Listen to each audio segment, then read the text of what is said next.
we're back, we think. This is John. Hey, it's Paul. And it's Eric. And it's What If Geeks.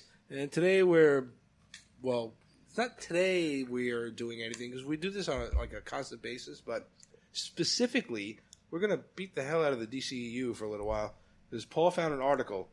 Paul, go ahead. Give us a background. So, I wanted to have this conversation. There was an article in a website called Den of Geeks. It's an article from last week, and it's the timeline, essentially, of the DCEU movies that we know are coming out and know when. Then there's a section of kind of, we think this is happening, sort of stuff in development, but dates may be subject to change. There's a kind of a speculation, and then there's sort of a, man, this would kind of be cool, but we don't know if this is happening because no work's being done on it, but it would be awesome. And so I wanted to bring this up and kind of go through some of these, because a couple of these movies we've talked about that we want to see.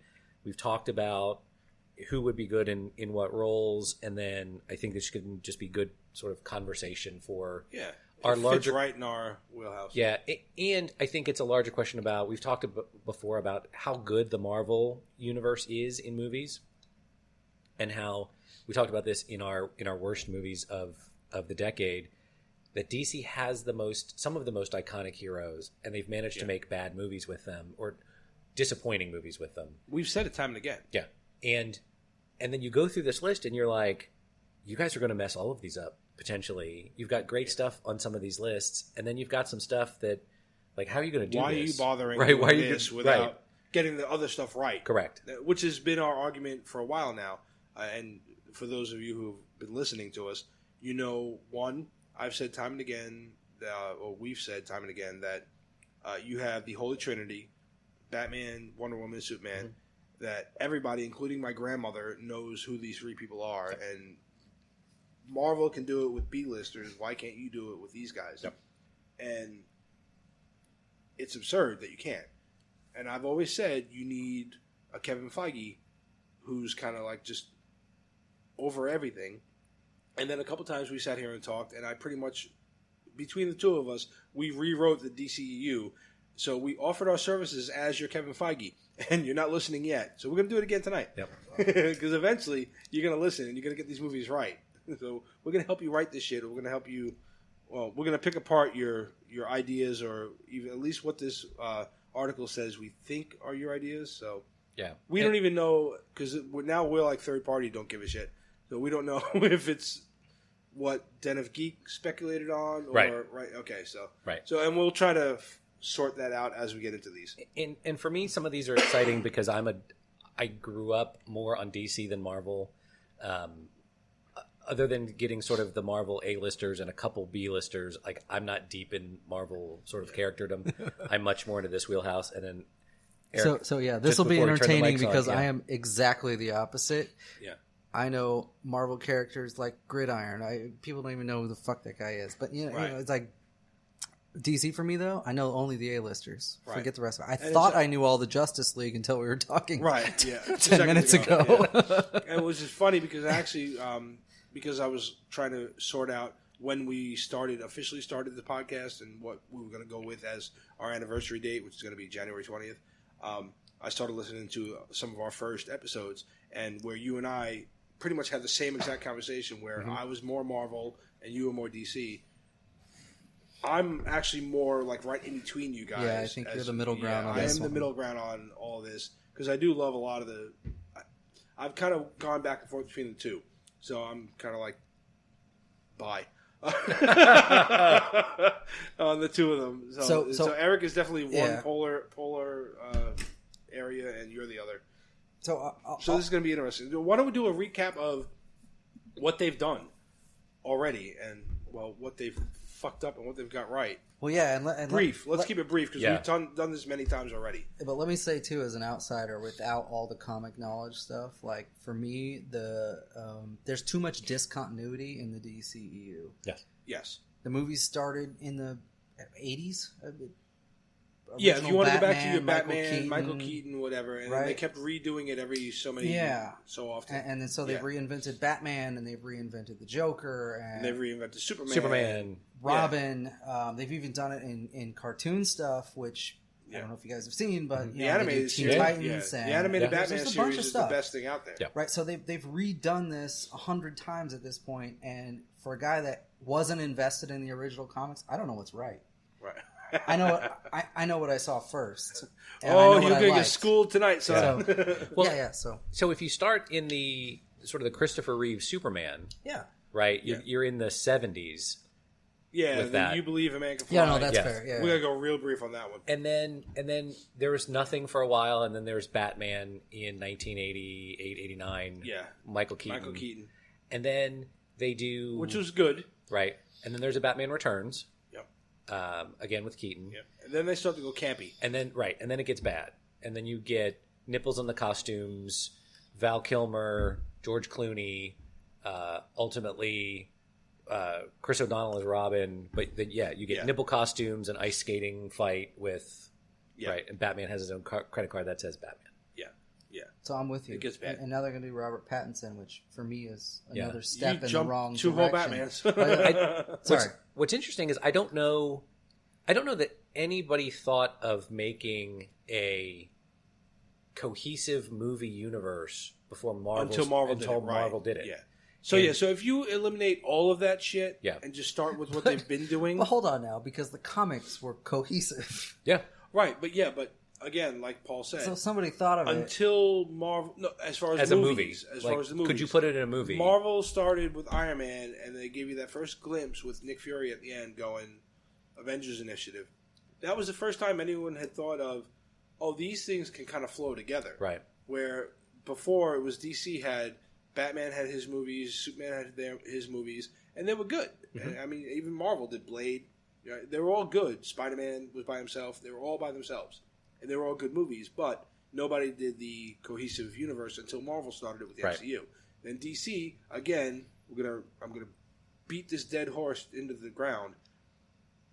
They tried to play catch-up, and they tried it too fast. They should have just taken their time and done it right. Done the same steps as Marvel, do your standalones, and then do your compilation movies. And I think their first try was probably Man of Steel. That was the first one. You redo the Superman story. Because that was after Nolan's Batman-ish. Right. And they were like, which isn't really in that... It's not technically in the DCEU. Right. The Christopher Nolan 3. It starts with Man of Steel. Man of Steel. And then Green Lantern, which was a flop. Yeah. Well, the Man of Steel thing, too, has, again... where I don't hate the movie completely. Yeah. There's a lot of stuff I like in it. That was the first signs of them doing something wrong, was because they wanted to fast forward and catch up with Marvel, but they wanted to try to distance themselves away from Marvel as much as possible. So they made it more serious and gritty, which was wrong because Superman is not the character you do that with. Right. And that was my one biggest pet peeve with that movie. Yeah. Outside of that, there was a lot of good shit that came out of it. I loved Henry Cavill as Superman. Yeah, he's great. And unfortunately, we fast forward to now, and well. Yeah. But then they tried to do it with Green Lantern.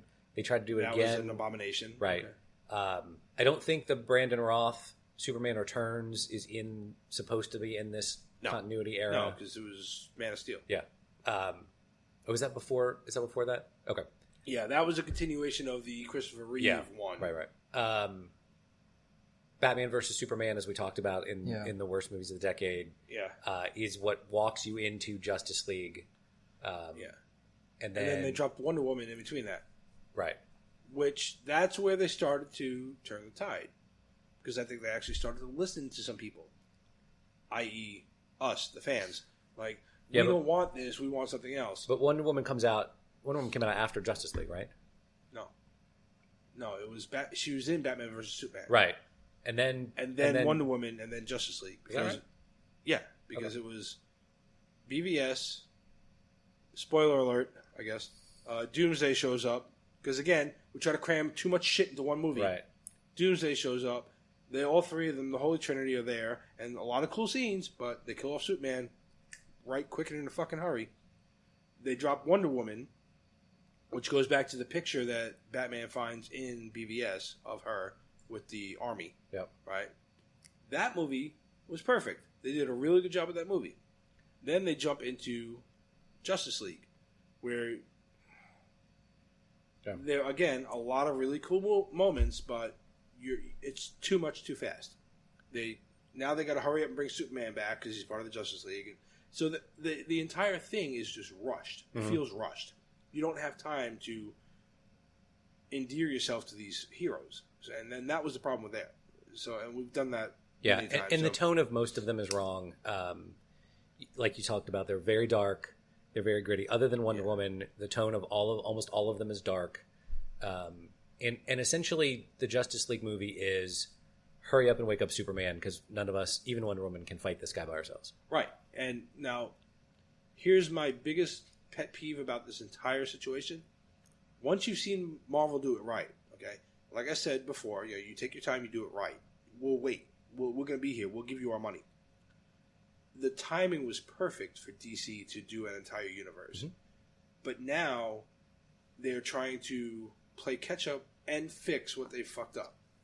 So it's like you may as well just shut the whole thing down for about 5 years and just leave it alone. And I hate to say that because you had something that you could have done something great with. You had actors that could have done something great with these roles, and you fucked it all away. Yeah. And the fans let you know. So now it's kind of like, what's going to happen? So I'm hoping that somewhere in this fiasco they can right the ship before it sinks completely. Yeah. Because I hate to see that. I really do, because I love these characters. You can tell even in this list, they don't know what the fuck they're talking about. They don't, because we're going to get to movie number 3, and they've already sort of, well, we're not sure. This is in the scheduled stuff with a release date, and they're like, well, we're not really sure because this is only a couple months away, and one of them, there's like essentially no work done on this movie, and they're not really sure. And I'm going to play a game with some of these as we go through. I'm going to see how well I can help fix what they're going to do with it, or at least if I can make it right in fandom. So the first 4 of these are what Den of the Geek article called sort of on schedule. At least there are dates involved that are soon, and so these are done or nearly pretty much done. Confirmed. Yeah.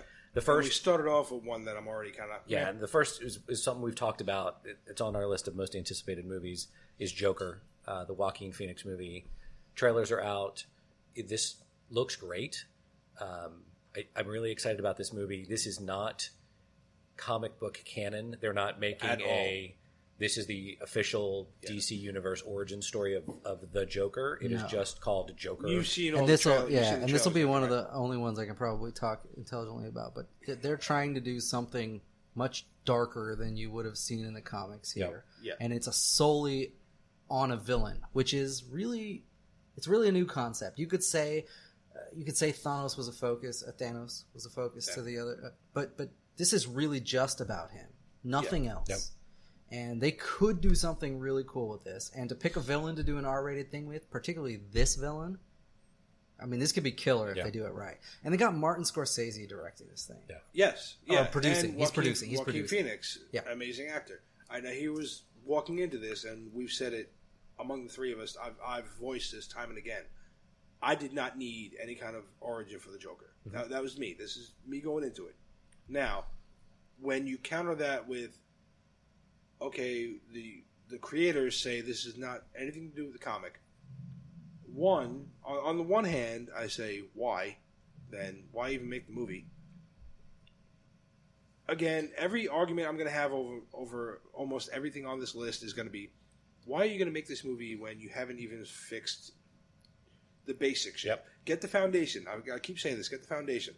Now, all that aside, watching the trailer, knowing who's involved, and again, knowing that I don't root for anything to fail, I do want to see this movie, and I want it to be good. Mm-hmm. I think it's going to be good. I think it's going to be, from early buzz that I'm hearing, it's contention for an Oscar. So, which would be incredible because now you've got a fictional character who has the potential to win 2 Oscars for 2 different people portraying him. Right.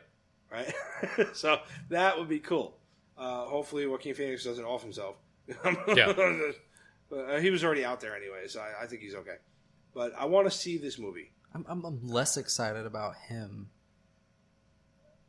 Yeah.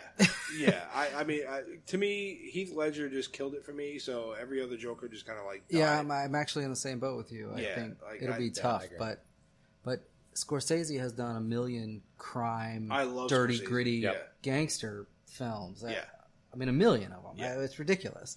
So, I mean, if you're going to pick a guy to do this and to do it right, I mean, you fucking on it. Yeah.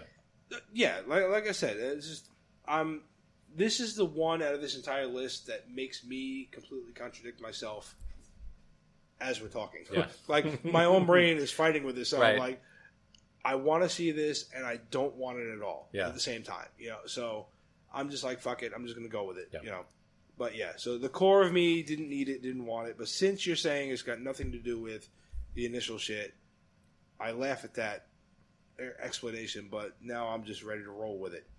So, okay. Next movie is Birds of Prey, with according to this, release date of February 7th, 2020. This article mentions a lot of directors and writers, very few of which I've ever heard of. So Kathy Yan is directing, Christina Hudson is writing. I don't know who they are. I'm sure they're great. But this is the story of Black Canary, Harley Quinn, Huntress. There's a Cassandra Cain who was Batgirl in the DC Comics for a little while. Yep. So this is there was a short-lived TV show called Birds of Prey that had Huntress and some others in it.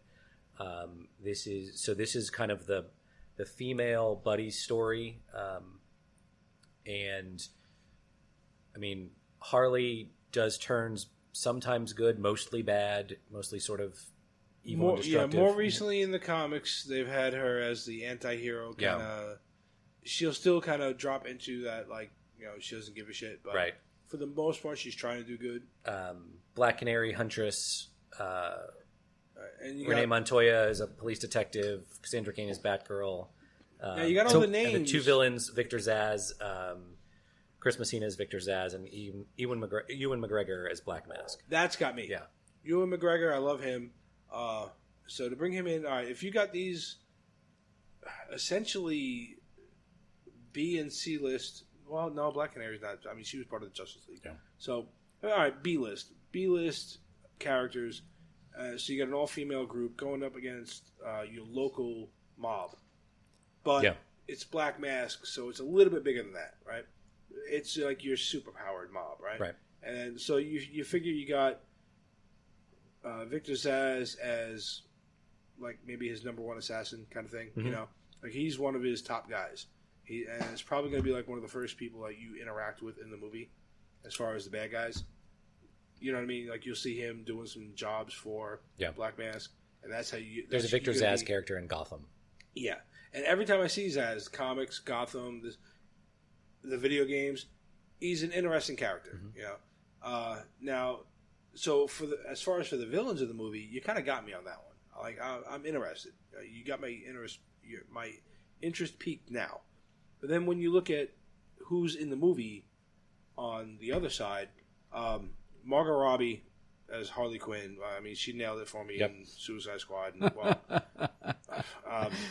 Eric's already laughing because I went dirty old man. Yeah, that went bad quick. Yeah, I mean, it's Margot Robbie, so I'm gonna watch this movie based on her name alone. Yeah. It could be horrible, and she can sit there reading the phone book, and I'm gonna watch it. Listen, we've talked before about sort of perfect castings, man. Yeah. This woman is amazing. Yeah, but then it gets worse, though, because now I don't know who this Janae Smollett Bell. The name looks familiar, so someone's going to have to Google her, and I'll check it out. The name is probably Jesse Smollett that you're remembering. But that took a turn. Name recognition, though. I don't know her, but Mary Elizabeth Winstead, I love her. And she's going to play Huntress, so cool. I'm into her. And Rosie Perez as Renee Montoya. Yeah. All right. The only thing I can say about Rosie Perez is I don't know if it was like the time I was exposed to her, or the age I was when I was exposed to her in some of the movies, like White Man Can't Jump or whatever. But, you know, there's something about her that I'm like, yeah, I'll watch her all day long. I like her. I like Rosie Perez. I do too. And maybe not my finest moment, But she is. It's something. She's cute. Her voice, I guess, could probably grate on some people's nerves, but whatever. I can get used to it. What I think is interesting about this is that it's a. I mean, this is a. You said it earlier. I mean, these are largely B-list characters. Like, if you're trying to compare them to Superman, Batman, Wonder Woman, etc., like these are. You need to be seriously, decently into comic books to have heard of Black Canary, the Huntress, right? Cassandra Cain, not just generically Batgirl, but Cassandra Cain specifically. Harley Quinn, I guess, was in the last Suicide Squad movie, but even then, to sort of know who that character is, so it's interesting to see them do this. Again, as you said, we're going to say this a lot. Like, you've messed up you messed up the foundation. So it's hard to say that a movie with these relatively little known characters can pull this movie off. People are going to see it because they've seen Margot Robbie be Harley in the Suicide Squad movie, and that's what's going to bring people out. Yeah. So I just looked up Black Canary. Go ahead. Sorry. I was just going to say, for what it's worth, Christina Hudson, who's on the top of this thing, she actually wrote the screenplay for Bumblebee. Really? Oh, is that right? Huh? I didn't know that. All right, I'm a little bit more into this movie. Yeah. I love that movie. So it may be a redeeming quality. Your best movies of the 2010s. Yeah, we missed that one. Bumblebee. She is a name that Christina Hudson appears later a couple times in this list. So the next one is something that, like, we're on the third movie. Release date set April 3rd, 2020, and we're already in a place where there's speculation that this thing is not going to happen, and that's a Cyborg movie. And the speculation is that there's a placeholder for this called Untitled DC Film. It's possible that Birds of Prey moves back from February to April, but this was listed as Cyborg. There was a picture of Cyborg in the article, and so, but it's more likely that they bump this back. There's no. You might as well. Right. There's no director. There's no writer for this thing, for a Cyborg solo movie, and I don't know that you need one. Like, they gave this character a kind of a quick sort of 7 to 10 minute intro in Justice League, I think. Got anything? No. Was that Justice League though? Was it? I think it was Batman. No, he was in Justice League. He's in both. There's pictures of him, but I think his origin it was story Dawn is of in Justice that Ray Fisher appeared as Cyborg. Yes, but they don't tell the origin story. Oh yeah, they tell the origin story like really quickly in Justice League. Yeah. But he's in Justice League. Yes. Right? Now, while I that was one of the things I did like about the Justice League movie. I liked the take on him. It was kind of cool. Yeah. One, to me personally, and this is just growing up with what I've read in DC, they've tried to bump Cyborg up to the big leagues a couple times in the comics. They bumped him up quite a few, like a decade ago. They bumped him up when they redid the JLA or whatever, and he was part of the Justice League. But he's a Titan. Yeah. I'm sorry, he's one of the Teen Titans, and he's one of the core ones.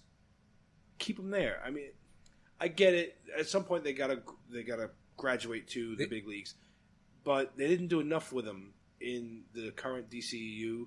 One, to even warrant him being on the team. Right. Two, damn sure not to warrant a new movie. I think so. If you're drafting a team of heroes, this is somebody you'd want. I think the story is cool enough and interesting enough to make its own movie, but you would have had to start this earlier. This should have been one of the early stories, so that when you see him again in the Justice League, you're like, oh, that makes sense. Because the story of high school football star, right? Blue chip athlete, about to be one of the most recruited college athletes in the country. Seemingly, this is the sort of, Kyler Murray, right, story, about to be drafted into the NFL someday. Noah's here. Hey, what's up? You ready for bed? Yeah, Noah's at school. All right, so I can't think of anything that you can jump in on here. Right? We're literally in the middle of a topic. So Noah's in second grade now, so yay for Noah. He started about a week ago, and he's all ready to go, right? Yeah? All right. Say good night to everybody. Good night. All right, good night. Love you. So they've done it. He's a high school football player. They've done college football player, depending on how old they have him. But then he's in this horrible accident, and his father's into cybernetics and robotics, and so he saves him by replacing a ton of his body with parts. And that human/machine thing coming together, I think, could make a really good story that you could put in a movie. But you know what they bit themselves in the ass? Was in Justice League, they combined him with the mother box, one of the 3 mother boxes, right? Which kind of limits you into what he is, because they pigeonholed him into one of the cruxes of the Justice League movie. Yeah. So you kind of you already took away from a character you don't even have. And by telling the story that quickly, they did the character a disservice by not now needing his own movie. Yeah. Although he probably You should. said it all. Right. Because he's part of this. You've rushed through the mother box thing, and now he's one of them, whatever. But now had you done, like you said, the proper origin where he was rebuilt, right? But you do that, again, you take the slow route. You do that leading into maybe the Teen Titans. And you do 1 or 2 Teen Titans movies, and then by like Justice League 3, he's called up. Mm-hmm. Now you've done it all. Yeah. But, All right, so how can we make Cyborg good? Teen Titans. I think you're right on that. Yeah, you could make a Teen Titans movie. Yeah. That's if you do redo the entire cyborg thing and not have anything to do with the mother box anymore, because I think they're trying to ignore the Justice League as much as possible. So if you do it where you ignore the mother box and you tell a little bit better origin and he joins the Teen Titans first, that actually leads you into a movie that's not even on this list. You can do a Teen Titans movie. Yeah. You can open your way to a Teen Titans movie that way. And you've got there's drama around them being the sort of sidekicks or younger versions of all the heroes. Yeah. And they've got their own issues. Yeah.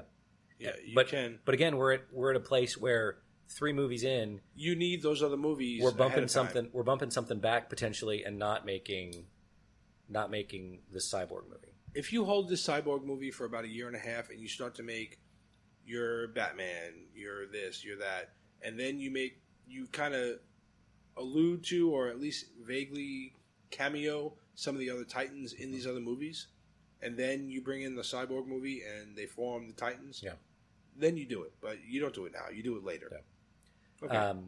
The 4th one in this list is Wonder Woman 1984. I'm good. Yeah. Coming out June of next year. I don't know. Spoiler alert. And now. I don't know how the hell they're going to bring Chris Pine back. Anyway. So some of these are my notes. Flashback? Chris Pine's in the movie. So it remains to be seen if he will be a ghost. Flashback. Do that flashback. Do that thing where she misses him so much she sees him on every street corner and there he is and who knows. But he's cast in this thing.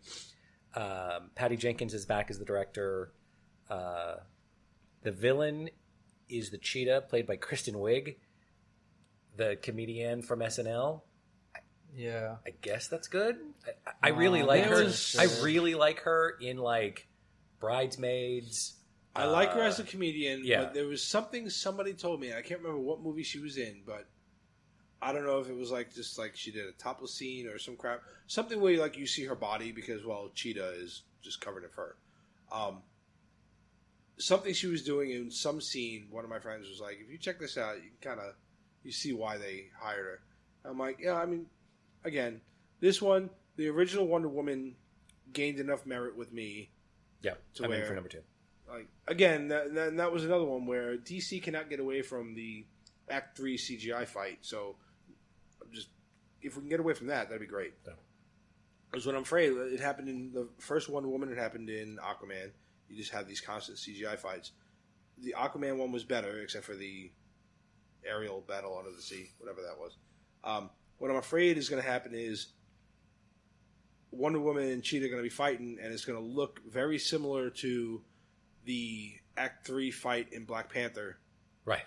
Where there was, again, where Marvel almost never does it wrong, that fight between Killmonger and Black Panther, when they were both in the suits, was like obvious CGI, and you're just like, it took you away from it for a second, because it was just obvious CGI, and you're like, either A, tweak your budget in that corner, or don't do it. Let them fight it out. Let the suits get ripped apart and let them fight it out, fist to fist, whatever. But there were a couple of shots in there where when they're jumping around there that it was so obvious it was CGI. You're just like, shit. Yeah. And I'm afraid because of Cheetah with the bouncing around and everything, that you're going to have that effect in this movie. It'll be interesting to see how they do that. Yeah. It really will. Because Marvel's already shown them time and again how to do CGI.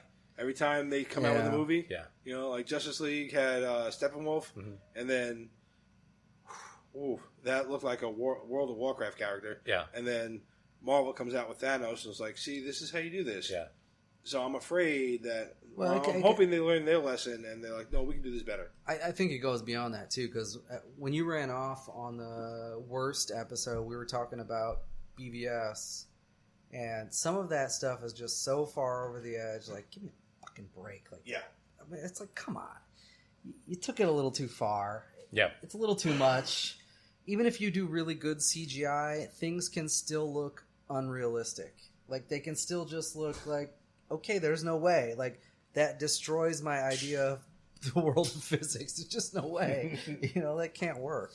But so I read this was going to be this is Wonder Woman 1984, which is technically a sequel to the original, right? Because the original happened beforehand. Yeah. But the Cheetah is going to be the more modern Barbara and Minerva Cheetah, like the more recent one. Yeah. Oh, okay. So I don't know if that makes much of a difference, but I mean, she has a different origin story. She's not, because there was the original one, and the second one was the niece of her or something, and then because the first one was just like in a costume with like with like ears, like the Super Friends. Yeah. Right. So I think Barbara Ann Minerva version let's not do that got her powers from some sort of weird she ritual. Finds a thing in a dig. Yeah. Okay. Yeah. And there's something happens that she's like she's not the original cheetah costumed person. She becomes like she's a living cheetah. A living cheetah. She's got a tail and everything. So I saw that. And part of the thing too is like she's super jealous of Wonder Woman and sort of what she is, and like that's part of. So I think she knows about the mascara and everything, right? Yeah. Mm-hmm. Which is cool. So it could be interesting, but then maybe you picked the wrong person to play it, which Paul probably wasn't alluding to, but I think he was. Of course, it could be messed up. Then I'm also reminded of the trailer that just came out for Cats. Right. And I'm picturing Kristen Wiig as one of those things. I'm kind of a furry now. Yeah. Might take a couple of shots, but I might be able to get into it. So those are what's scheduled. So this section... This got really dark after the castration shit. I'm sorry, people. I know this is the second episode of the night, so you're not hearing it at the same time, but holy shit. This section is now sort of in development, so there are dates attached to it, but I don't think they mean much. The first is the Batman. This is Robert Pattinson as Batman. Matt Reeves is directing. I think we've talked a little bit about this. The expectations, this is going to be more noirish, detective-y, less sort of less CGI, I think, and in some regards. multiple villains, potentially multiple villains. Although I don't think anyone's been cast. And this is 100% happening for the record, because when I was on the Warner Brothers studio, this was a talking point for them at the studio. There you go. So, he just came back from California. That's right. Yeah. All right, now do a quick flash to the date. I'm sorry. The date is June 5th, 2021. That doesn't really mean anything. All right, now we just got over Ben Affleck. Again, my biggest problem with that was I thought, which I get it because of how old Ben Affleck is, they made him the older, almost retired, or kind of coming out of retirement Batman, whatever. I got that. I liked him as Bruce Wayne and Batman. I would have liked to have seen them just not brush the gray into his hair. And right. I mean, the dude is fit. Let him, like, you could have, just as they age people older, they could have de-aged him a little bit and made him the younger Batman and had him like in the prime of his career Right. and let him go. And Affleck would have stayed in shape longer for it, and he would have directed the next one and all that shit. All that stuff that we talked about before would have happened. I wanted that. That being said, so we know that's not happening. They come out and they say Robert Pattinson is the one that's decided. We had this conversation, and the first thing I did was drop the among the three of us, I dropped the picture of the Lego Batman in the glitter suit. This glitter shit, right? Yeah, I said this is Robert Pattinson.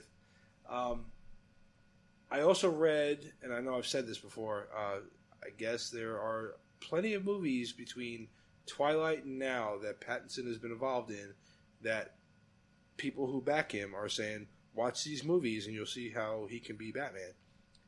I still haven't watched any of them. Have either of you even remotely? What movies? Anything between Twilight and now that Robert Pattinson has done? No. Okay. You don't have to say anything. Eric's just looking at me like I got three heads. So apparently there are movies out there that speak to his ability to play the character. Yeah. I've heard that too. I haven't seen them either. Only because we do this podcast, I'm going to find these fucking movies. I'm going to watch them because I want to see. I want to go into it with an open mind because he's cast. He's going to be it. So I don't want to shit on the idea of him because I said before, Michael Keaton was shit on. Right. Heath Ledger was shit on.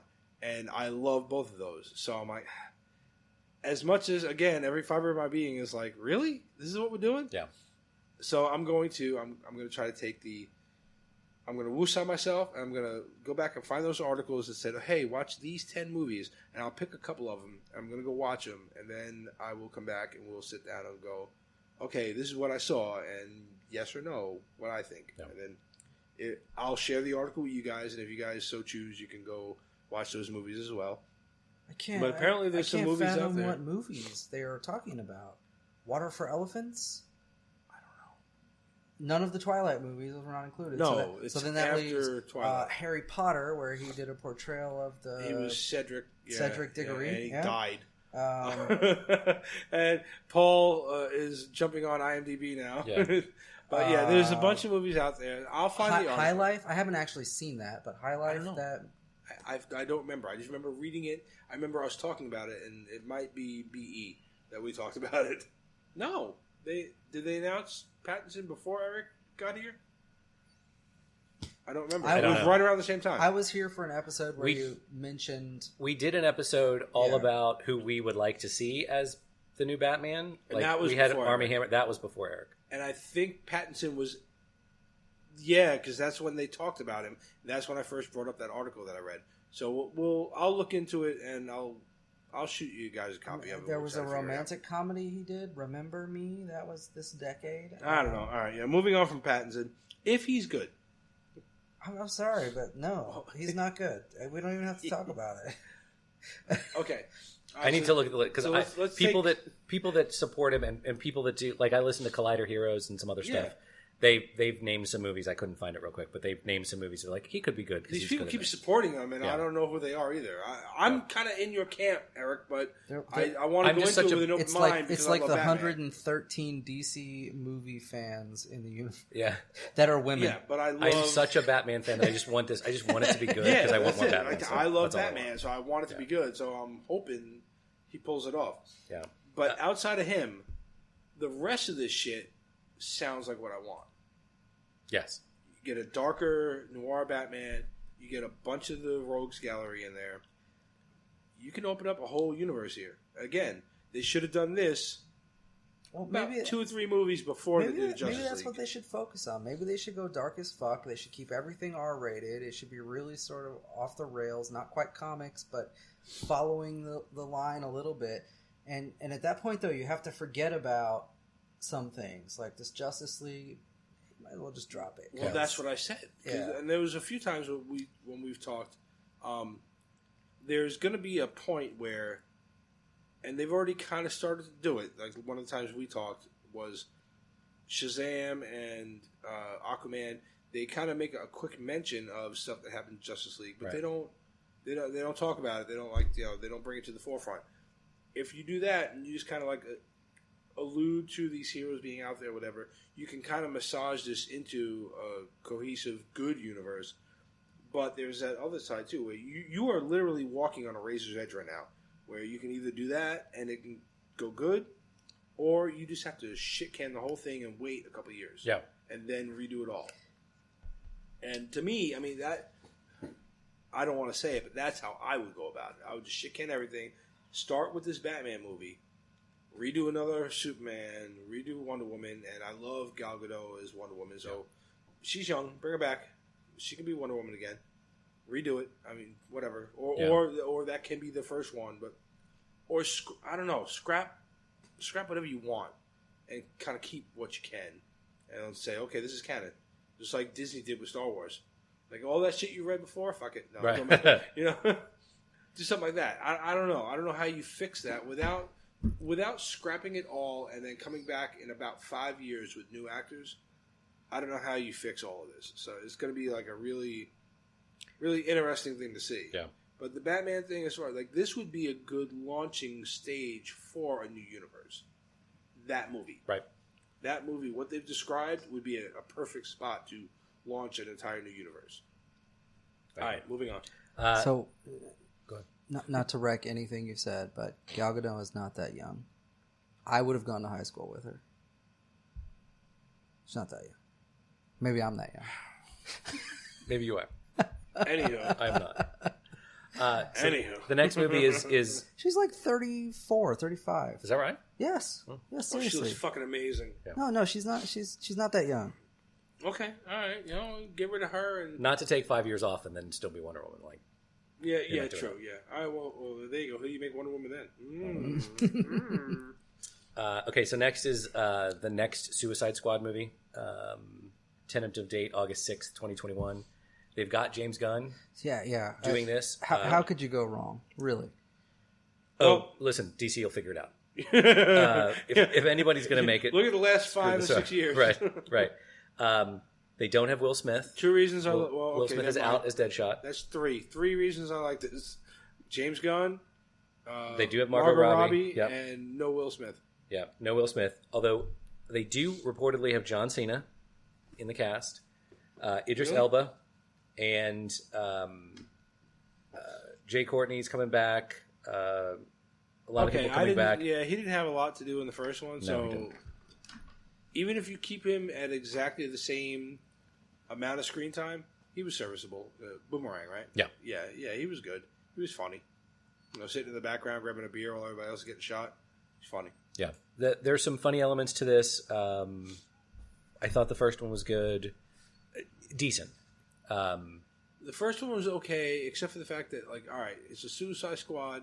What you should have done with them was had them fighting like, almost like what they're doing with Birds of Prey, like a Black Mask kind of, maybe Bane or something, right? Send them up against that. You don't send them up against what is now the typical end of a superhero movie, the shit floating around the sky. Right. Like, that's what they all end in, you know. And even Marvel's guilty of that shit. So, like, they all do it. But that was literally like, okay, you took the Enchantress, and there's a bunch of shit floating around the sky. And none of it made sense. Like, why? Really? So, and then again, it came down to Will Smith having to have his Will Smith moment. Right. And go save the world. Woo! Well, listen, I'm in for Gunn alone. I mean, Guardians of the Galaxy That's the thing. And the Avengers Infinity War Endgame. Gunn and Brightburn, for that matter. Yeah.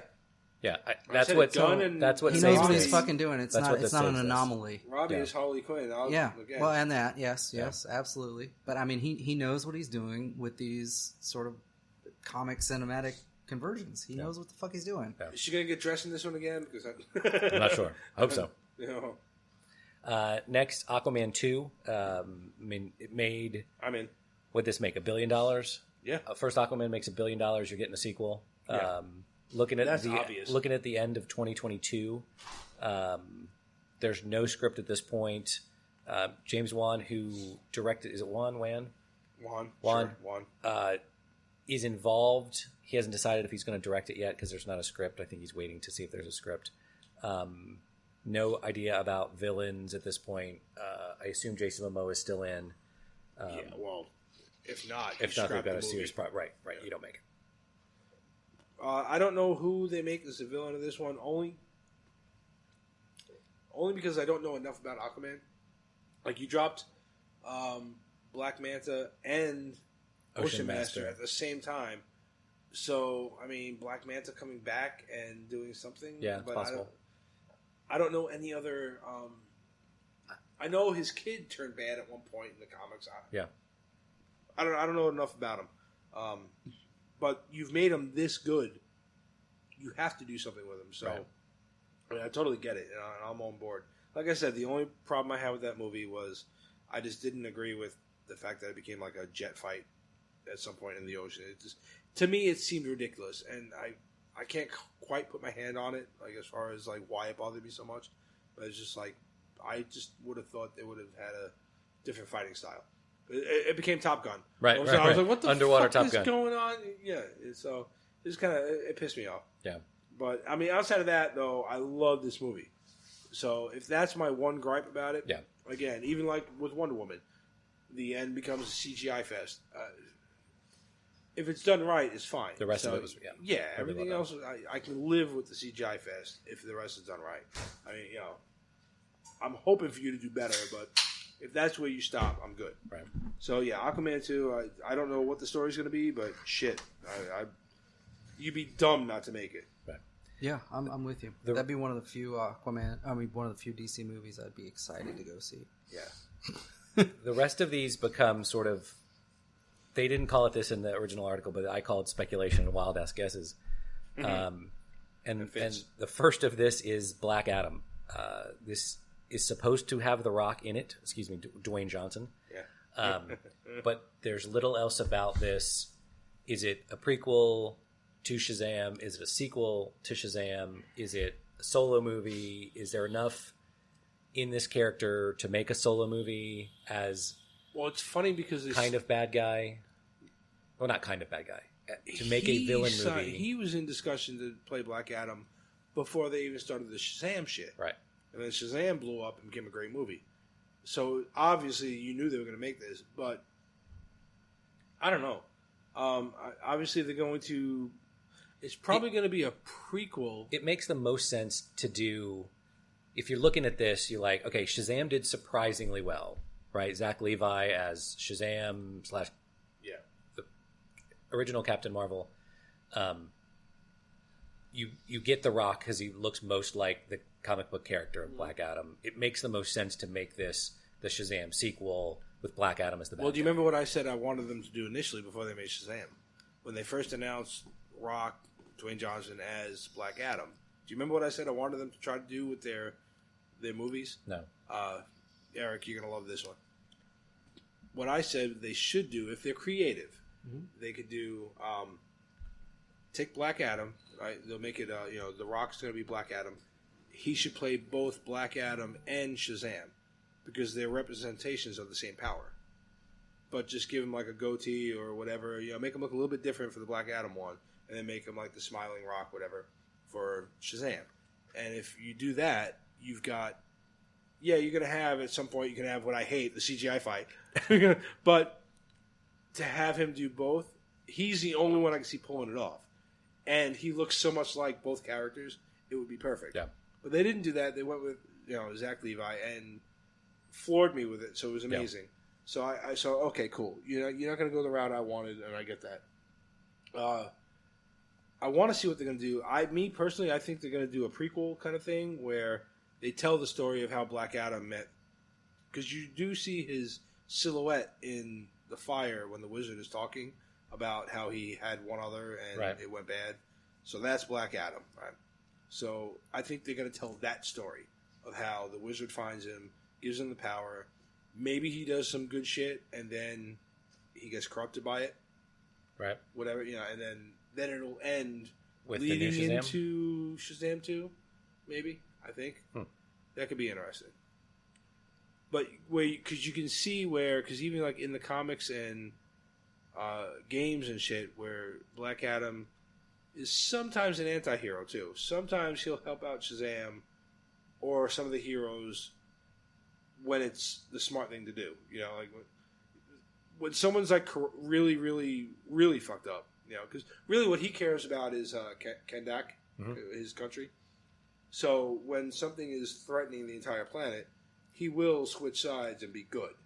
But outside of that, he's an asshole. Yeah. So if you play that part of it, and maybe leading into, say, Shazam 2, where you have like the Monsters of Evil, whatever, the Monster Society, whatever it is with Mr. Mind, maybe you start to see a turn in him somewhere in there. Yeah. That'd be kind of cool. I don't know. We'll see. All right. Moving on. So the next is the Green Lantern Corps.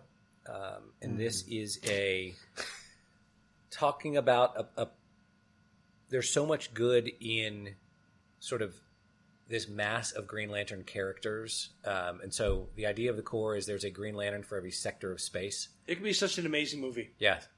And you got, in the comics, there's a rich history of like different aliens, all of which have a Green Lantern ring. And so there happens to be this sector of space is bigger and more stuff happens. So there's 2 or 3, sometimes 4 Green Lanterns at any one time, between Hal and Guy and Kyle and John Stewart. I think having made the original Green Lantern and it taking such a dump at the box office and by critics, there's been speculation that you can't even have Hal Jordan in this movie, that it has to be completely different.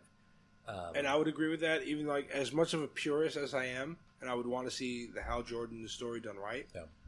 I think maybe you do a Green Lantern with John Stewart, and then by Green Lantern 2, you talk about Hal, and then maybe bring him in. You know what I mean? Yeah. Like he was the Green Lantern of Earth, and you tell his story in flashbacks or whatever, and then bring him into the forefront, like whatever. Yeah. I don't know how, but yeah, after that bad movie, there's other cool, Kilowog and some of the ones that are iconic. Who plays all these guys now? Yeah, I have no idea. John Stewart. I don't know. See, I would have went with Idris Elba for John I do Stewart. too, but I also don't want to be like, every Idris black Elba's... guy should just be Idris Elba. Every black character should just be Idris Elba. Oh, it's either Idris Elba or The Rock. He's going to change the name of this podcast to What If Racist. Yeah.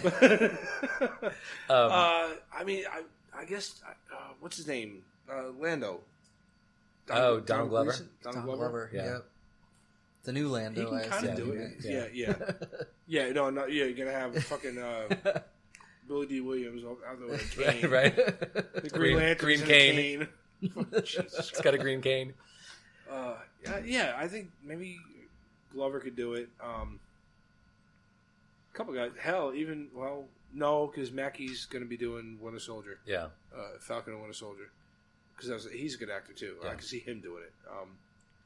Idris Elba, just because of the size and the look of him in the comics. Right. The look of the guy in the comics is perfect for Idris Elba. Outside of him, I would say maybe Glover could probably pull it off. As a younger, you take the Hal Jordan story, but you put it on John Stewart as far as he's this new Green Lantern, just exposed to it kind of thing. Yeah, you still give him the John Stewart background or whatever, but you kind of do the whole I'm a brand new Green Lantern, I'm young, I have no idea what the hell's going on. He could pull that off. I think he'd do it. If not, we'll just get Jussie Smollett. Okay, but I think what's on Paul's sheet that he didn't mention is Jeff Johns. So he was the chief creative officer at DC Entertainment for 6 years, I think, 2010 to 16, and then he became the president. And for 2 years, and then he left to open that production company. I forgot the name of it. Mad Ghost Productions. Mm-hmm. Okay, and so, but forget about Mad Ghost Productions, because he saw the dollar signs and he said, "Oh shit, we can do comic book movies. I'm going to open a studio that does nothing but this." But he had involvement in a whole bunch of the previous shit, including the original Green Lantern. Yeah. But not only that, Justice League, all the CW series, The Flash, Arrow, Smallville. There's another one I'm forgetting.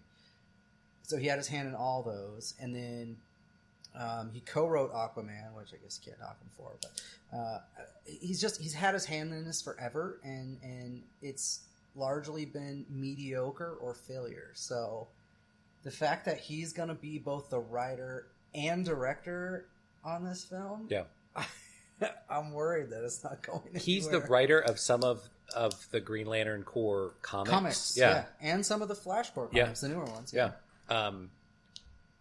Which means he should know how to do this. At least, maybe there's something that goes from the transition from comic book page to movie screen that he's not getting. Yeah, I think so. But he should be familiar enough with the source material to kind of get parts of it. But yeah, if he's had that big a hand in some of these, I looked at it as a plus. Like, oh, well, Jeff Johns is writing part of this. All right, good. And you're looking at it like, oh shit, Jeff Johns wrote part of this. It's going to be bad. He did it well on paper, and then I think, he made his way up. He made his way up in DC Entertainment to do something else. But then, seriously, from the moment he was the chief creative officer at DC Entertainment from 2010, I'm pretty sure 2010 onwards. And then even when he became the president, I don't think they backfilled him, and he continued to fill that role. So, I'm sorry, but he failed at least on a number of levels. Right, for several of these. Before he then jumped to say, well, I just want to make movies. So I've done 7 movies or whatever it was under my guise, and all but 2 of them have been sort of floppy or mediocre shit. And now I'm going to open a production company where that's all I do. Listen, I'm not knocking the guy as a comic writer. I'm just saying they're different worlds. Right. And I think he proved that point already. Still on Jeff Johns? Yeah. I walked out, so okay, cool. So the next one is Flashpoint. Hang on, I have one point on the Green Lantern one, because you wrote here, who will be Kilowog? Yeah. Now, outside of the fact that, I don't know, speaking role-wise, but the dude who plays the Mountain on Game of Thrones. Right. You put him in there. That voice if you would be put awesome. him next to Donald Glover as Kilowog, you do that sort of motion capture thing on that guy. Yeah, he's already like the size Kilowog. Yeah, so, yeah, that'd be awesome. I thought of that as we were talking earlier, and I was like, I got to mention this. Okay, good. All right, so the next thing is the Flash solo movie / whether this will be the Flashpoint story or not. I think this thing is dead. It sort of sounded like it as this article describes it. So there's a director who I'm not familiar, who made it, and then currently Christina Hodson, who we talked about earlier, is writing it, and they've been through a couple directors already. They've been through a couple writers already, trying to get this story made. Ezra Miller from Justice League, who played Flash in Justice League, is back to be Barry Allen in the Flash again in this. They've got casting for Iris West. They're thinking they might have guest appearances from the actors who play Cyborg and Gal Gadot as Wonder Woman. The question becomes, is this going to be the Flashpoint story, or is this going to be some other Flash standalone story? And I'm sure everyone listening knows the Flashpoint story is the Flash manages to go back in time, and the new version of Barry Allen's history is that his mother is killed and his father is in jail for the murder, but it's Eobard Thane who does it, and so Flash in the Flashpoint story goes back to save her, causing this time ripple that has Atlantis and Themyscira in this worldwide fight. It's got Bruce Wayne is not Batman, Thomas Wayne is Batman, and his mother is the Joker, because it was Bruce who was killed as a kid in Crime Alley and not the parents. It's got Superman.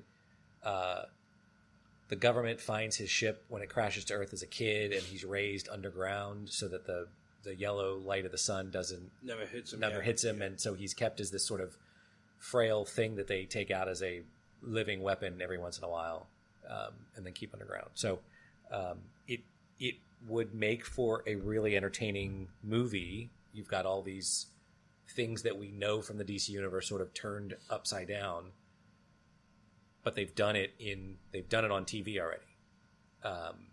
And they've done it right. And they did a really good job with it on TV. And so they also haven't.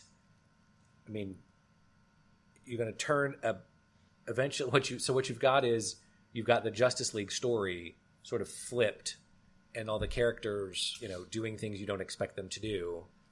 Are you going to do that with the Justice League movie that wasn't any good? And again, why not make this after you've made a few movies where you establish these characters? Right. When you establish the Justice League in that universe as everything being this way, and then you flip it in the Flashpoint thing, you've really got something. You don't really have something when this world's not great and complete. To be fair, though, this list, the projected dates list ended in December of 2022 with Aquaman. So this would be 2023 plus. Yeah. It's a long time from now. It does give them opportunity to do other things and try. They've been talking about this for the last 2 years. Yeah.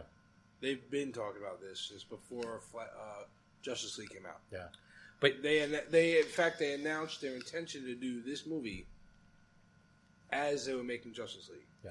Which is them getting ahead of themselves. Back when they first did Justice League, they cast Ezra Miller. Mm-hmm. And at the time, I was like, why not just use the guy from the TV show? He's great. Yeah. Now, Ezra Miller in the Justice League was good. I liked him. I liked the TV version better. Well, they don't give him much to do in the movie. Right, and that's where... So that's why I'm going to defend him a little bit more. Yeah.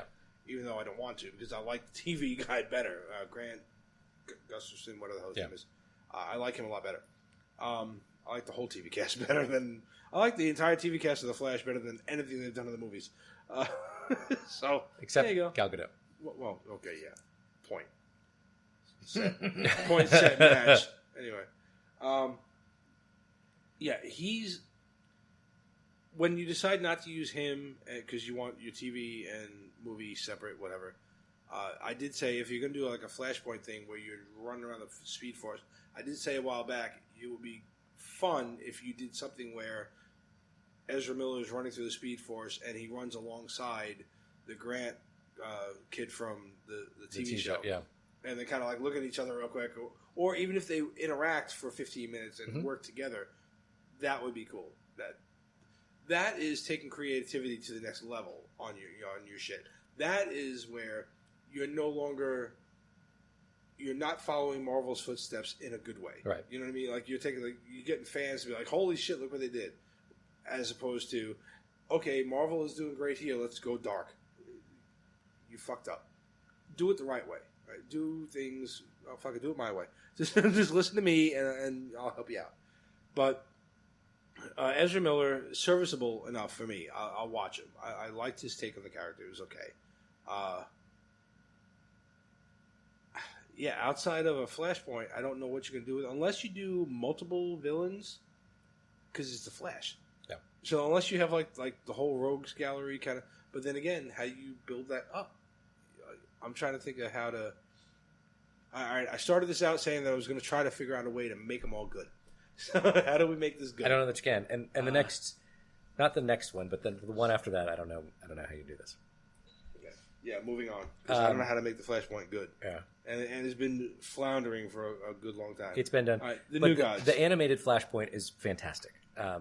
It's really good. Yeah. Okay, right, so go watch that. Go watch that and watch the Flash TV show. Yeah. So the New Gods is it's got Ava DuVernay.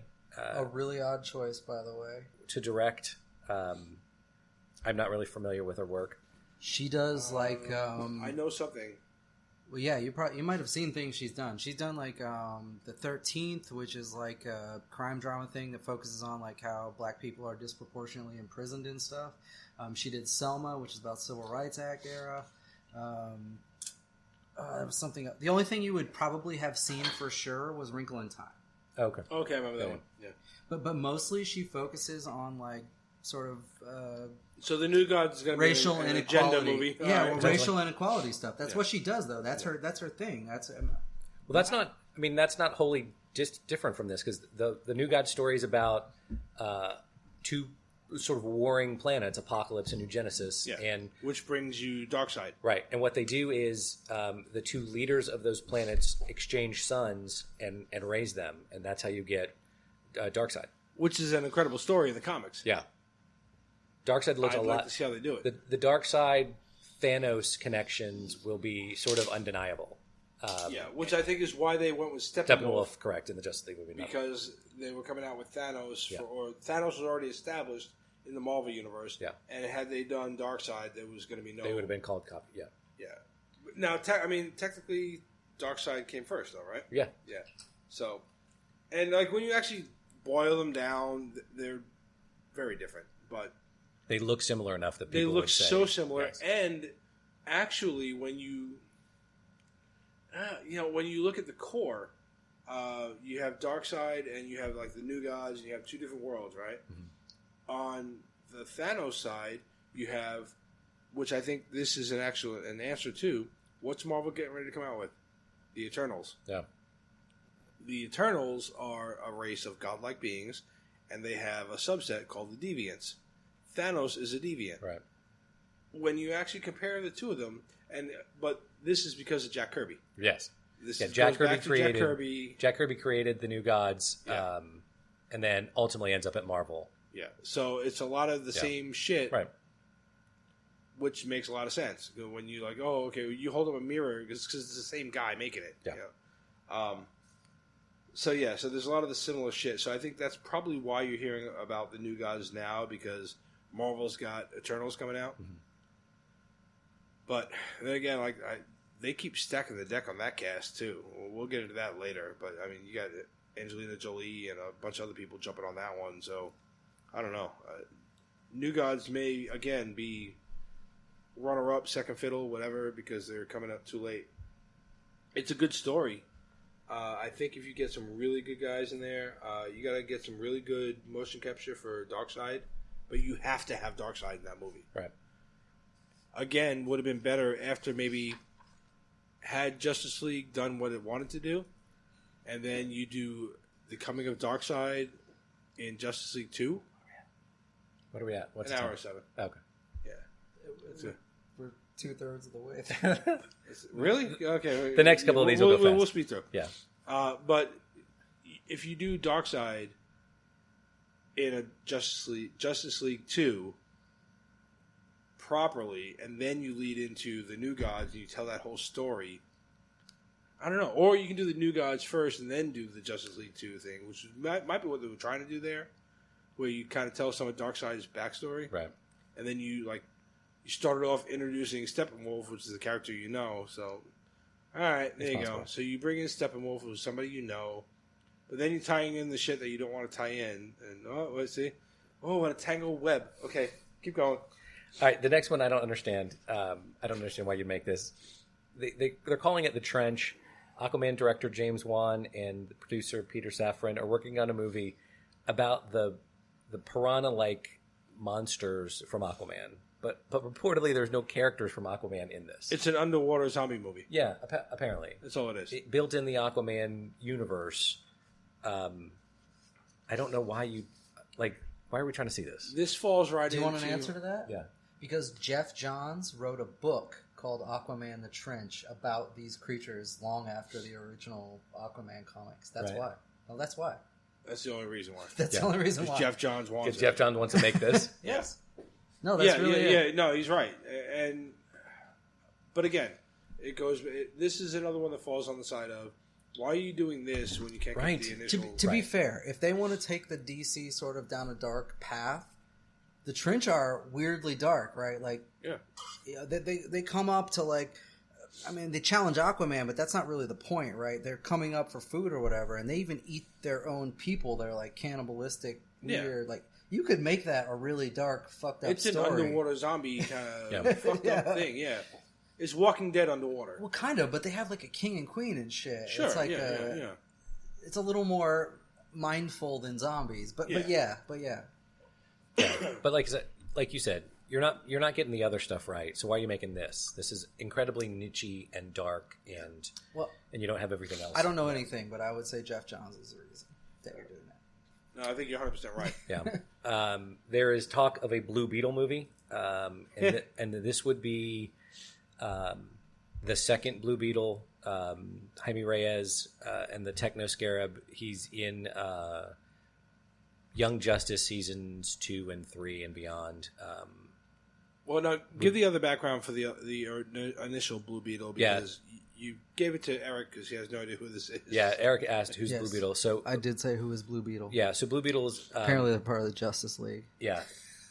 So I fail at knowing the A-listers too. He's still not an A-lister.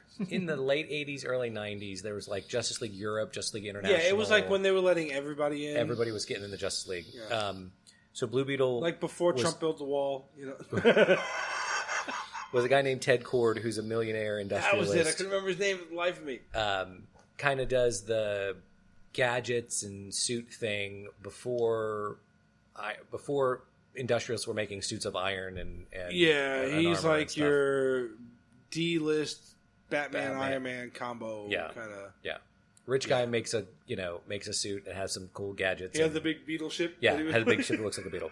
And then they sort of moved on to a young teenager who finds this sort of technologically advanced alien scarab, and it bonds with him, but it gives him creates like a suit of armor around him, and his arms become guns and different things. A la Repulsor Blast like Iron Man, which is funny, but to me, the better of the two. Like, I recognize the Ted Cord Blue Beetle better, but the newer one was a better hero to me. Yeah. Now, if you take that, in my line of making these good, if you take that and you pull the Shazam new hero, holy shit, I got, I don't know, he's a kid, school trip, museum, fucking Scarab. Egypt, Scarab breaks out by accident, whatever. He bumps into it, knocks over the case, thing bonds to him, and now he's got powers. Yeah. That could be a really good movie. What kid you're going to get to do it? I don't know, because the only kid right now, again, we go back to the MCU, I think it's Tom Holland, but someone like him, because you get like a Spider-Man, like a new Spider-Man kind of vibe. I don't know what newer kids I've seen in movies recently. I don't know enough. I don't know enough young actor names to tell you. Maybe one of the ones from It, or how old's this kid in the comics? High school. He's high school? Yeah. All right. Maybe one of the ones from It, or Stranger Things, or whatever. One of those guys, Finn. He needs to be Hispanic. Okay. Oops. Sorry. I'm whitewashing. Holy shit. Yeah, don't do that. Hispanic. I don't know. Yeah. We're about to get sort of nichey here. Or switch it completely. You want to? Here you go. Where I hate switching things around, right? Or it depends on the character. This one's so far in the weeds for me. You can switch even the sex of it and make it the girl who was in Instant Family, or not? Yeah, the girl in Instant Family and the one playing Dora. Oh, make it her. Yeah, sure. What the fuck? Why not? Okay. It's got to be a Hispanic person. Make it her. Okay. Make it a female now. Oh, a female. Oh, I see. Because it was a boy both times. Now make it a female. It's definitely going to be Hispanic. So this the person who's doing the screenwrite for this one, Gareth Don and Alcacer, Miss Bala is what he put on the list here. But actually, Universal tapped this guy to do the Scarface remake. Oh wow! And he is a Mexican American. He's not. So I think that's definitely going to be Hispanic. Yeah. Well, yeah. Well, the character in the comics is so. Yeah. At least the new one, the one they're talking about doing. All right, moving on to my favorite one. All right, next up, Plastic Man, who used to have a great animated show. Yeah, I remember the animated show. Do you have any idea who? Eric, nope. I'm looking at you now. Nope, not Plastic at all. Man Penny and Hula Hula. Yeah, and sounds like the dumbest idea you ever thought of while you were high on something. Yeah. And it pretty much is. It pretty much is. But now, because Plastic Man is kind of a misnomer too, because he's not really plastic. He's stretchy, like Mr. Fantastic. Yeah, he's like Mr. Fantastic, but a little bit different too. There's a lot of you got to kind of read into like his background, but the cartoon and the comic were really cool, and technically, even in one of the Dark Knight Returns, the second one, the Dark Knight Returns again. Yeah, they go He returns again. Yeah. They go whatever it was, whatever this Dark Knight Strikes Back, whatever the fuck it was. They're going after a hero that's like kept in in a containment unit, and it's Plastic Man. And it turns like basically even Batman's like he's potentially the most powerful of all of us because like he can kind of do whatever the fuck he wants, and that's the key. Think like Jim Carrey, The Mask, combined with Mr. Fantastic and like whatever other weird shit you can kind of throw in there. The guy can kind of do anything he wants. Like he can manipulate his body to become whatever, right? And you can have a lot of fun with this if you take again the Shazam route and just make it like a comedy. I just don't know who the fuck would play it now. Yeah, there you go. There he is. Okay. Yeah, I don't know who the hell would play that though. Yeah, I don't know. I can't think of anybody that comedic chops wise that's in. Who the hell is it fit? Because it's not. All right, here, let's start here. How many physical comedy movies can you think of off the top of your head that are good right now? That are good? Even decent. The only people making physical comedy movies are Will Ferrell and the other guy in Step Brothers. John C. Reilly. John C. Reilly. Yeah, and either one of them would be like an overtired. Right. Yeah. Right. So there's nobody doing it right now. So there you go. First question for all of you guys. Who if they make a Plastic Man movie, who do you think could pull off that type of character? Right. Because I'm going to give it some thought, and then I'll jump on the website, and I'll start this is going to be a whole fucking conversation. All right, this so is next, ridiculous. Next is Black Hawk. I'm sorry. I'm sorry. Go ahead. He's got something to say about something he doesn't know. No. Well, yeah, I was just going to tangent off on the physical. It never stops either one of us. No. Nobody has been good Hasn't stopped me in 3 marriages. at physical comedy stuff since, like, maybe Steve Martin. Yeah. Maybe. Well, see, the last person I've always kind of hated most of it, and I just can't imagine how you make it good. Jim Carrey in Living Color. That's what I was going to say. Jim Carrey. In Living Color, maybe. In Living Color, if literally build your DeLorean, whatever you have to do, pull him out of there and put him in today's First special Ace effects. Ventura. I mean, that was like... First Ace Ventura. But today's special effects. Yeah. And then you have Plastic Man. Yeah. But that's the only way to do it. I don't know if anybody It's also else called The can do Mask. Like, he did that in The Mask. No, fuck that. No, The Mask is terrible. The Mask But that's is what you're terrible. talking about. Yeah, but that's what Cameron Diaz, that was like, she looked amazing. Anyway. Yeah. But that's what you're talking about. You're talking about physical comedy with CGI stuff. Yeah. I'm going to The disagree only with you person I would here. think She of is would not be- a redeeming quality in that movie. It is bad. I hate that movie. All right, I'll snip out the spots where she's walking around in a red dress. I'm all right with that. The movie sucks too. I get it. No, it's But bad. Jim Carrey, physical comedy wise, he is the only one that could have pulled that character off, and now he's too old for it. Correct.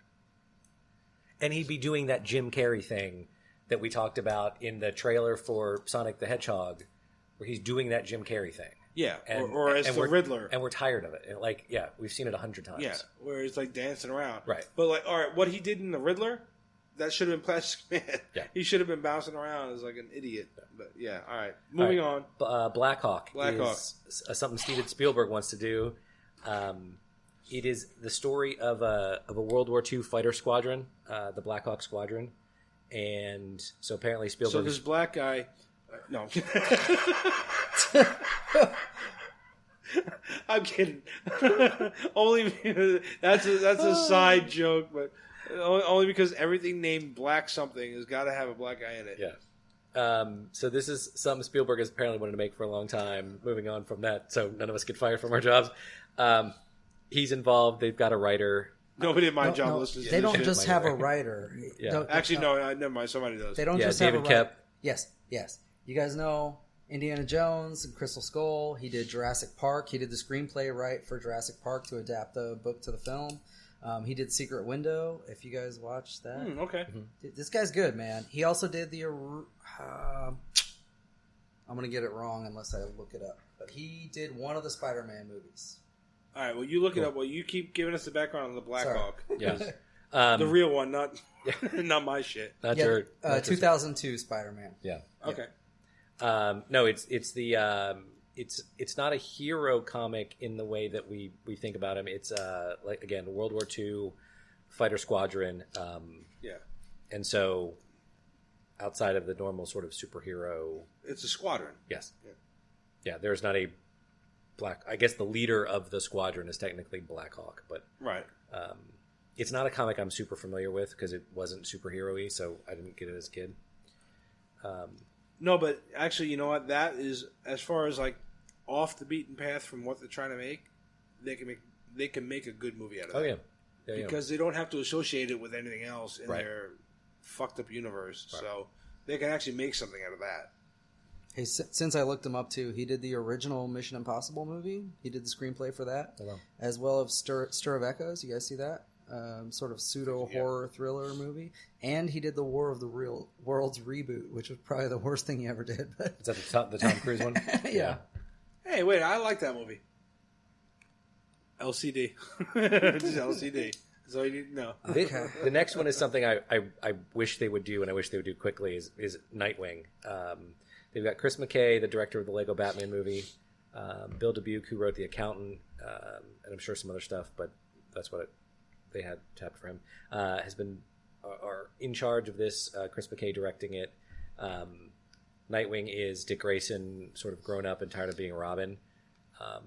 This gets back to the idea of what you can do if you do the Batman well, or if they would have done the Ben Affleck Batman maybe better, or for another set of movies, you can then spin off the Nightwing movie, make the Batgirl movie, make Deathstroke, the rest of these that are on here. See, all right, now I'm on the same path as you. Because when you said, I want them to hurry up and make this, I agree with you, but at the same time, where they're at now, I think it's going to fail. It's going to fail. You can't get there. You can't get from where you are today to a Nightwing movie anytime soon.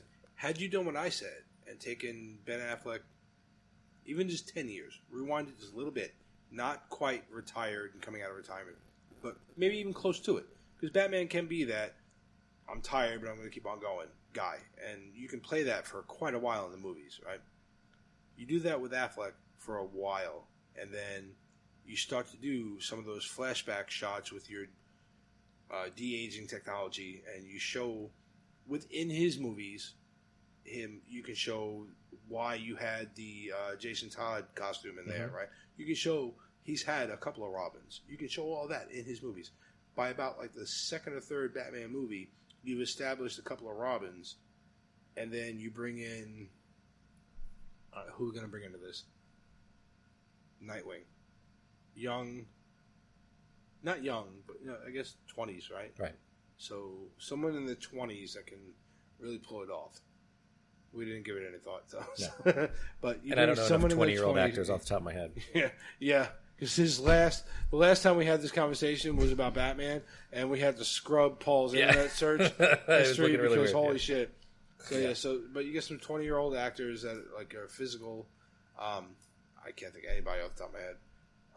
But you get some of that are really good at this shit, and they can do a Nightwing, and then you can do a flashback to when he was Robin within Nightwing. But you've already established that there were Robins, right, and Batman's there, and then so this movie would be better after a couple of Batman movies.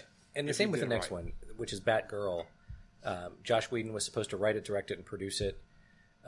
This is based on the sort of New 52 Batgirl, Barbara Gordon, not paralyzed after the Killing Joke stuff.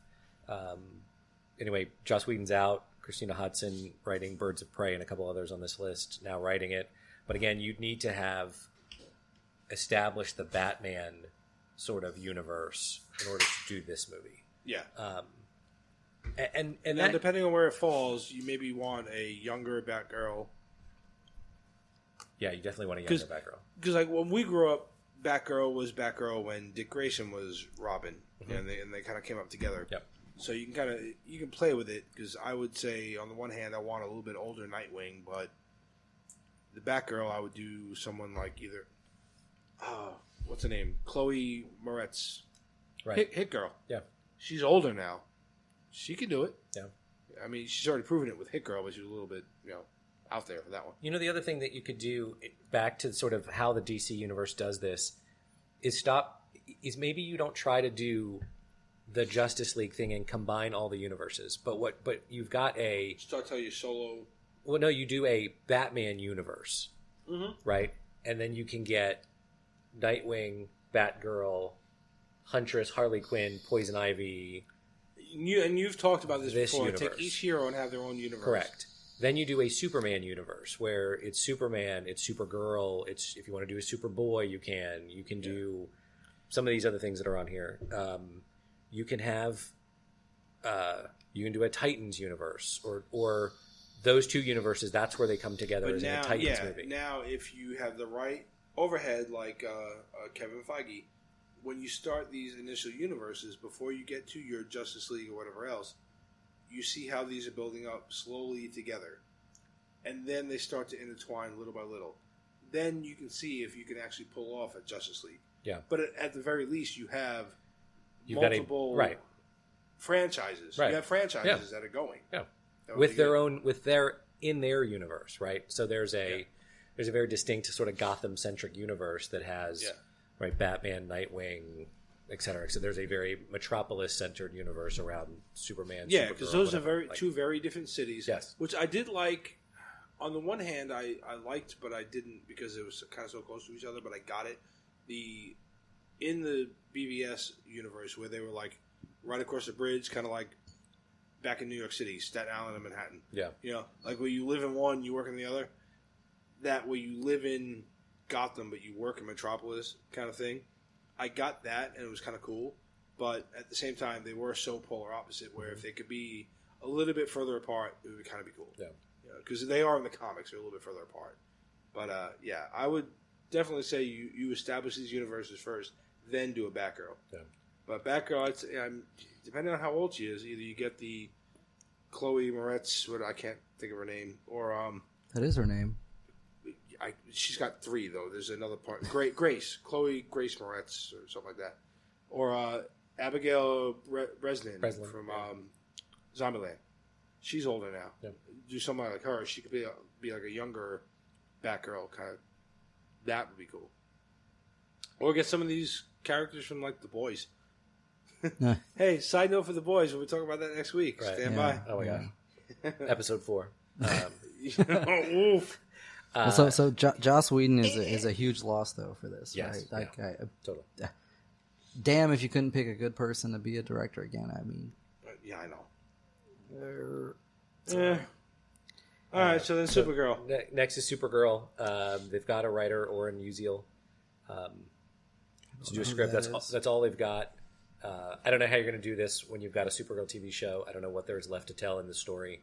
That's what I was about to say. And you don't have a Superman cast established anymore, right? Because if you lost Henry Cavill, I don't know how you get to a Supergirl if your universe does not now have a Superman. Yeah, I don't know how you get there. The next one I think is really interesting. An amazing villain in the comics, Deathstroke. Joe Manganiello is in the end credit of Justice League as Deathstroke. Yeah, talking to Lex Luthor on the yacht. Yeah, which looks like he's set up to be somewhere in this universe, and then the whole thing sort of dies out. That's kind of when the entire universe imploded on itself. Right. But that guy in that role, I'm all for. Yeah, I agree. I want to see that. So if they pull a Star Wars and they kind of handpick what they're going to keep, I want to see that. Yeah. On this list also was a second Justice League movie. I think that's out right now. No. You don't have Henry Cavill. You don't have Ben Affleck. Your main characters are gone except for Gal. Yeah, dude, they really fuck up by having. They don't sign people on to do continuity in future movies. Why the fuck don't they do that? Like Marvel signs people on for like 6 movies before they even come up with the idea for 3. Yeah. I'm not sure how that. Like DC really fails in this regard, and they make people forget about the DCEU because every time you have a new fucking character doing a new fucking adaptation of this, even when it's a sequel, it's sometimes a new character. Right. It's a constant clusterfuck. Yeah. And you're like, and you can't buy into that. How they can get the TV shit so right. Right. Anyway, all right. So so Justice League 2, that's scrap that. I can't even save that one. Yeah. This last category is kind of would be cool, but really seems unlikely. Justice League Dark. Eric, to your point about just take this dark, Justice League Dark is a Swamp Thing, Zatanna, John Constantine, Deadman, the Demon, all the sort of supernatural characters they've got in a kind of mashup. And they're fighting like demons. And they fight, otherworldly stuff, kind of Doctor Strange-esque world. It's probably the only Justice League you could make now because you don't need Batman, Superman, Wonder Woman, whatever. But you're so far from this. I think right this minute. I don't know. Yeah, and again, now, all right. Let's shelve the fact that we know that the rest of the universe is all fucked up. Let's pretend for a minute, for the rest of this, that the rest of this universe is decent. Okay, at the very least, maybe it's not MCU quality, but it's okay. We're doing okay, right?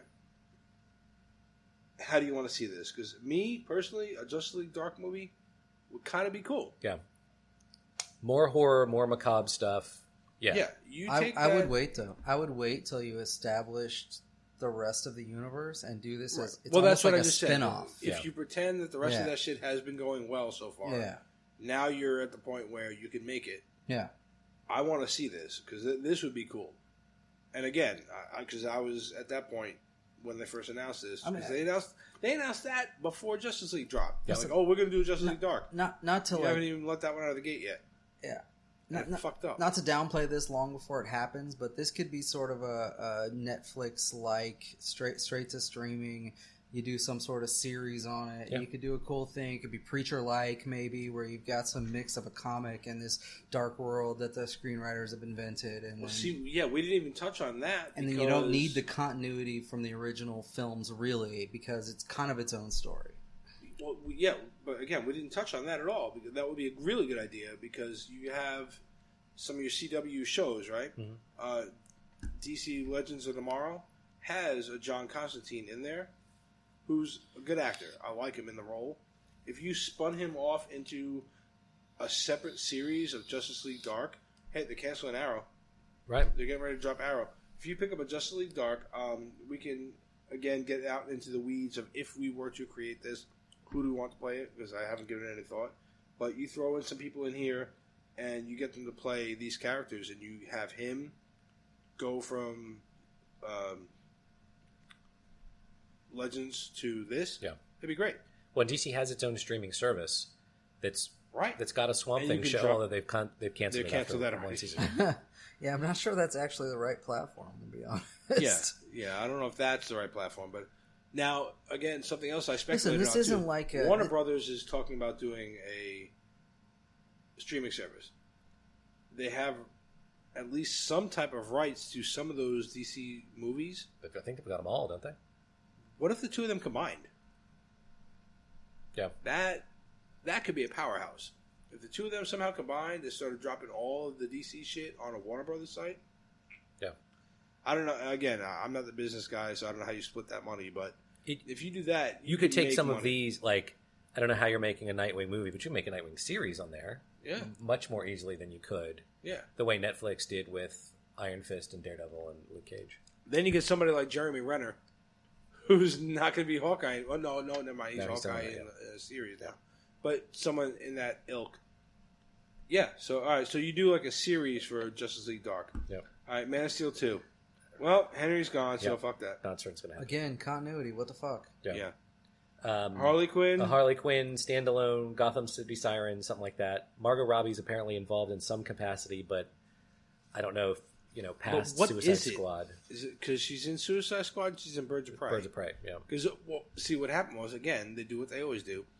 She was the one redeeming factor in Suicide Squad. Right. So they were like, let's give her 17 movies. Right. So let's burn everybody out on Margot Robbie, which I know is very hard for me to accept. I'm not sure that's possible. I don't know if it's possible. It's not possible. But at least Margot Robbie as Harley Quinn anyway. Yeah, it's very difficult to do. But again, DC will find a way to do it because they wind up making some shitty shit and putting her in it. That's going to be the downfall of that character. Is they're going to make some shitty movie and she's going to be at it because she's contracted to be in it, and it's going to suck. But if they do it right, she can be a central point to a bunch of different shit. Yeah. This Gotham City Sirens, Maybe a sequel to Birds of Prey. Right, which is... But do Birds of Prey first. Right. Yeah. Yeah, that's what Birds of Prey is. Plus, I think Birds of Prey didn't even have anything to do with Harley in the beginning. No, it didn't. So I think Sirens could have been where she comes in. Anyway, all right. Yeah, so but bring her in at some point or whatever. So that's the sequel. Next is Booster Gold, to which Eric responded... Who? Yeah, right. Yeah, this was in the Blue Beetle category. So this was an original Ironically, Justice Blue League Beetle character too. Booster Not Gold, original, but in the sort of late 80s, early 90s, there was a Justice League everywhere. There was a Justice League Europe and a Justice League International. And yes. Yeah, Booster Gold is ironically, in our conversation before we started recording, when Eric said, "Who the fuck is Blue Beetle?" and then later on, "Who the hell is Booster Gold?" we laughed and said, "Well, ironically, they're actually best friends in the comics." Yeah. So it was just funny to me that he didn't know who either one of them was. Hey, look, these are WCW wrestlers as far as I'm concerned. I don't need to fuck No, that's true. They would be the tag team champs. That's a topic for another. Oh my god, yeah, they would. Yeah, right next to Dave Arquette. That's right. Holy shit. We're getting you at Summer Splash, brother. The Legion of Doom is coming for Booster Gold and Blue Beetle, brother. Oh my god. Oh, that was perfect. The wrestling conversation's coming. It's coming. Lobo, I think, would be amazing. This is sort of DC's answer to Deadpool. I love how we just skipped over Booster Gold. Yeah. This is done. Like, I don't know why you'd make this movie. There's no reason. Somebody Google Booster Gold and you'll figure out who the fuck he was. He's from the future, came back here to try to be a hero. Yeah. And that's all you need to know. There's no reason to make this fucking movie. Lobo is a movie they should make. Lobo is a interplanetary bounty hunter. Carl Urban. Again, this could play into the dark sort of theming. Yeah. It's not dark, but I mean, he is an anti-hero, and he's one of the few anti-heroes that DC really has. Yeah, he's your superpowered Punisher-esque. Yeah. In space. And he's an alien, to be fair. Yeah. And he's got some weird qualities to him that might be a little bit difficult to portray on screen. Calling everybody a bastich. Yeah. I just said it though. But it's Carl Urban. You make this. This is your Billy R-rated, Butcher. This is your R-rated, Judge Dredd. swearing kind of character, the way Deadpool is for the Marvel Universe. I mean, this is your Deadpool / Logan for the DC Universe. Correct. And again, like I'm gonna, until I actually sit down and really think about it, that's the first one that pops to my head would be Carl Urban. He did fucking Judge Dredd. He did Billy Butcher and the Boys. Yeah. He'd be perfect. Yeah, he'd be good. Like, he was, what's his name? Craze, or whatever the fuck his name was in Thor Ragnarok. Right. Yeah, right? Yeah. He was one of the gods in Thor. This is him. This has got him written all over it. He can do it. All right. So Lobo. Does it say a name in any of this? No. This is all stuff that maybe has something attached, but maybe possible. Yeah. Somebody shit it out at some con somewhere. Yeah. So Lobo's a character on TV in the show Krypton. Yeah, Krypton. That's what I was going to say. And they did portray him on TV in that character. Yeah. Oh fuck! I forget who played it. It was and there's apparently a TV series in the works for him, for Lobo.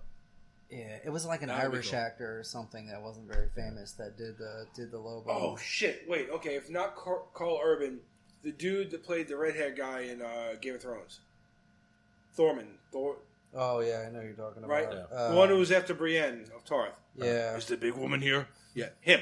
Make him. Oh shit! You make him Lobo. I am signing up all day long. Yeah. Tormund was his name in the movie. What the fuck is the guy's real name? Christopher Heavue. There you go. Fuck, are you guys watching? Have you watched Krypton? Barely.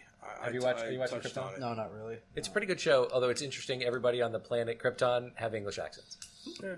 Well, I hope you're not that attached to it, because guess what? It did get canceled. It's canceled. I know there's a season 2. Is it really canceled? Yeah. Right along with the Lobo series they were talking about. Yeah, I was looking this up just for shits and giggles. Yeah. Dead. Emmett Scanlon was the guy that played Lobo in that Krypton series. Okay. So he's from Dublin. He's an Irish actor. No, I want Thormund now. Fuck it. Nobody. I'm done. I've even jumped off the Carl Urban thing. I want Thormund. Right. Deadshot. No Will Smith in the second Suicide Squad movie, so probably not happening. And then the last two is I don't know if this is something that just this article writer wanted, or they're really thinking about it. I think they were talking about. They were thinking about this at one point. Yeah, is a standalone Jared Leto Joker movie / Joker and Harley Quinn movie. They were two movies. Yeah, and because this was in the Joker Harley Quinn one was in that series of like 5 or 6 films they were going to give to Margot Robbie.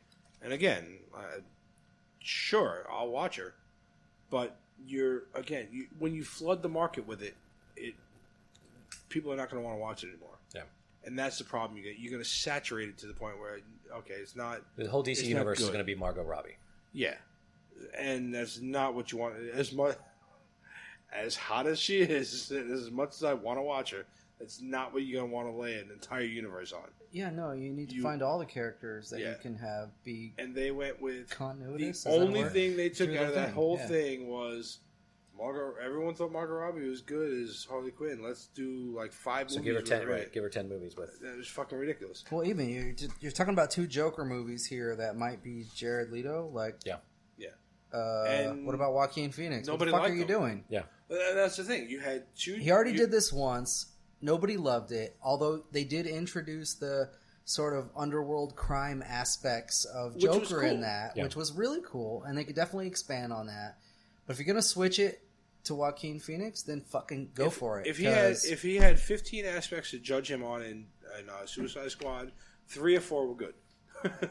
I'm sorry. Yeah. But again, I give him props because playing after Heath Ledger is a tough go. And I knew that going in. We talked about it. But now after that, knowing what you did, you don't continue to say, oh, well, we're going to give him a movie, we're going to give him 2 movies, and then we're going to make this other Joker movie. Yeah, but then what the hell are you doing? We're going to skip one and then give him 2 more? Like, what the fuck is that? Right. Yeah, it's fucking ridiculous. So they don't know what they're doing. So again, I go back to, they need us to come in and rewrite the universe. Call us. I think that's pretty much where we're going to leave this damn episode because they're a clusterfuck. So if anyone does not agree with us, please let us know. There are a handful of these movies that I am looking forward to. Some I think would be better as series, and we can, as they get closer and we get more info on them, we'll obviously talk about them. But as far as just ripping apart this one article that we read on Den of Geeks, we're sorry, guys. We're shitting all over your thunder. But yeah, I don't know. I have no idea where they're going with this thing. Yeah, and it's a mess of, like, we keep bringing this back to the way Marvel's doing it, because Marvel's doing it really well. They've got this thing thought through the next 5 to 10 movies. They know in what order they're doing them. They know who's playing them. They know what the story is. They know how the stories interconnect, where they do. They know stuff they haven't released to us, which is what the next big bad is that they're going to face. They keep laying groundwork ahead of time. Yes, exactly. They do that credit scene intro to what's coming in. It could be 6 months or it could be 5 years from now. Like, they give you that glimpse into the future. Like, oh, you just watched this whole fucking movie. It might have been an origin story that you didn't even see coming, but here's how it connects to our universe. Mm-hmm. Like, you get that in 120 seconds of some credit scene. Yeah. Fucking and A, it man. Just keeps on going. They need that guy. When they get that guy, the DCEU will be amazing. I'm looking forward to it. I can't wait. I'm hoping. I keep praying for him. I don't know. So, yeah, so right now, I'm putting on my life jacket. I think that's about it. All I can say is I'm putting on my life jacket as I'm trying to help them bail water out. Of this list, I really want to see the Joker. I really want to see Wonder Woman 1984. And I really hope they can make a couple of the rest of these. I think I'm with you. I agree. Those first 2 I want to see. Yeah. Yeah. And the second Aquaman movie. Yeah, yeah. And Margot Robbie all day long. So, yeah, there you go. That's what we boiled down to. Everybody, hit us up and let us know what you guys think of the DCEU timeline, what's going on. Tell us who you think should play some of these characters that are coming out, maybe. And we can get into that discussion on the website. So get on our website, www.whatifgeeks.com, and drop us some info on what you think of the DCEU, and we'll start responding. We'll start a topic on there on the forum. And hit us up at whatifgeeks@gmail.com. Let us know about show ideas and stuff like that. And Facebook, Instagram, Twitter, and all that happy shit. All the things. All right? Hit us up on all the things. We're here. And we'll catch you guys later. Good night, Tony. Good night, Mom. Good night, Ann.